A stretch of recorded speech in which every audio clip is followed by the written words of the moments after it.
Hello guys, welcome to my new blog. আমার একটা নতুন ব্লগ নিয়ে তোমাদের সঙ্গে হাজির হয়ে গেছি। এখন সন্ধ্যে 6:30 বাজে।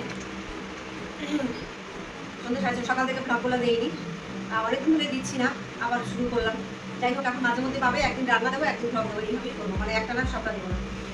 আর যাই হোক, তা তোমরা কে কোথা থেকে আমার চ্যানেল আমার ভিডিওটা দেখছো অবশ্যই আমাকে কমেন্টসে জানিও। আমার চ্যানেলটাকে সাবস্ক্রাইব করে দিও, লাইক করে দিও, ঠিক আছে?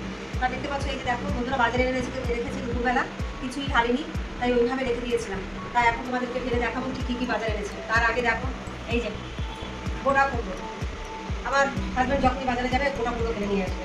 মানে করে কি বলো তো, অল্প কুমড়ো আনলে সেটা লস হয়ে যায়, গোটা আনলে ও লাভবান হয় সেজন্য।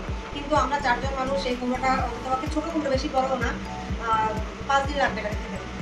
ধরো ডালি দিলে 1 ছিলা লাগে, আর তোমার ধরো রুটি তরকারি করে তার মধ্যে একটু দিই, 5 মিশালি তরকারি করলে কখনো করি, আর কখনো কখনো তোমার কুমড়ো আর আলু দিয়ে তরকারিও বানাই, সেটা খেতেও ছেলেটা খুব ভালোবাসে, তাই এগুলো বানাই। যাই হোক, এখানে মোটামুটি 1 কিলোর মতো ওজন আছে কুমড়োটা। তবে কি বলতো, কুমড়ো কাটলে পরে বুঝতে পারবে এটার ভিতরে কিরকম আছে। কুমড়োর পাশের অংশটা সবুজ হলে তবে ভালো, আর যদি একেবারে বেশি লাল হয় আর সেটা মিষ্টি মিষ্টি লাগে, বেশি মিষ্টি হলে আবার খেতে যায় না, ভালো লাগে না। এটাকে মিষ্টি কুমড়ো বলে যদিও, একটা লিমিট থাকে তবে মানে মিষ্টি সেরকম খেতে ভালো লাগে। যাই হোক, দেখো কুমড়ো আমি রেখে দিলাম। এবার দেখি কি কি বাজারে এনেছে তোমাদেরকে দেখে। একটা পেঁপে, এটার মধ্যে রয়েছে ঝিঙে আছে 3টে, আগের দিনের একটা ঝিঙে রয়ে গেছে, এখনো খাওয়া হয়নি। কাঠি কুচু এনেছে, দেখো এই যে চিংড়ি দিয়ে কাঠি কুচু খেতে ভীষণ ভালো লাগে। আমি মাছ দিয়েও বানাই কাঠি কুচু। আবার আরেকটা বানাই কি বলতো, শুধু শুধু বানিয়ে দিই, একেবারে কোনো মশলা ছাড়া বানাই, ওটা খেতে ভীষণ ভালো লাগে, একদম গামাখা হবে, ভীষণ ভালো লাগে। আর এটার মধ্যে দেখো এই যে উচ্ছে রয়েছে, এটা আমি বার করছি না, এইভাবেই আমি ব্যাগে সব ফেলে রেখে দেবো। সেই জন্য আগে তোমাদেরকে দেখিয়ে নিই ঠিক কি এনেছে।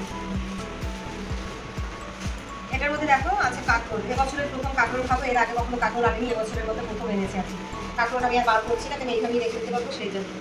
আর এনেছে ভালো লাগে খেতে বন্ধু, কিন্তু এই যে কাটতে গেলে এর আগে অস্বস্তি।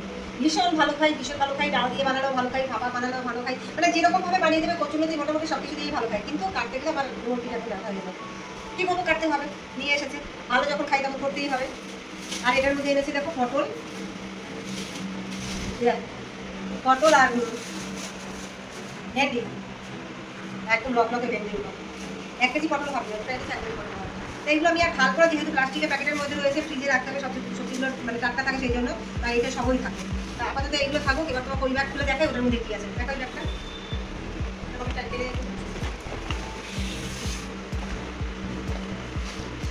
বাতাসা, এটা দেখা হচ্ছে কাঁচা লঙ্কা এনেছে, সরিষার তেল, সাবান আছে, মুসুর ডাল আর পেঁয়াজ। আর এটার মধ্যে তো আলু রয়েছে, দেখো 10 কেজি মতো আলু এনেছে, অনেকদিন চলে যাবে 10 কেজি আলুতে।